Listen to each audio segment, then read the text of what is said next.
Hey guys, okay, so this week I'm gonna show you how to make those fantastic Maragoon cookies that my dad was talking about last weekend. So if you missed that episode, you can click the annotation and get caught up. But these are the Christmas cookies that my dad and his brother used to sneak out of my grandmother's cookie platter during the holidays. And they would take so many that my poor grandmother would go to her box to entertain her bridge ladies, only to find that there were no more cookies left. They are that good. Let me show you how to make these vintage style Christmas cookies known as a Maragoon. So the first thing you want to do is add 3 egg whites to an electric mixer. To that you're also going to add a 1/4 teaspoon of salt and a 1/2 teaspoon of vanilla extract. You can go ahead and beat that on high just until those egg whites become nice and stiff, but not too dry, so you don't want to take them too far.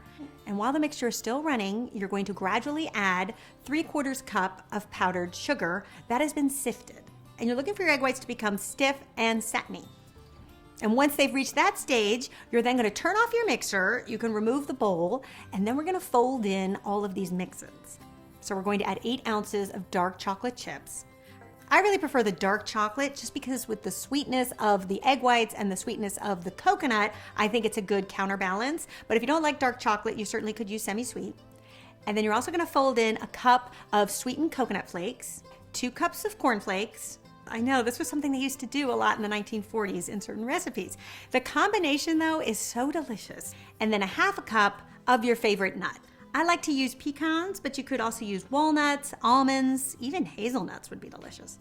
And once you mix that all up, that's all you have to do. How easy was that? And then you're just going to spoon out your batter to a cookie sheet lined with parchment paper, and then you're going to bake at 350 degrees for about 18 minutes. And they'll start to set and just turn golden brown, and that's how you know they're done. I also think these cookies are great for gifting, especially if you have teachers or babysitters or anybody in your life that you need to give a food gift to. I like to put mine in a plastic bag, tie with some festive ribbon, and maybe just put in some evergreen here and there. These are just the most delicious cookies. You cannot eat just one. You will just find yourself powerless against these cookies. If you would like some more Christmas cookie ideas, I highly recommend my chocolate hazelnut Linzer cookies. Or you might also like the hazelnut chocolate biscotti, another festive idea for the holidays. All right, you guys, I hope you give this one a try. Let me know what you think, and I'll see you next week for another quick and easy recipe. Until then, bye.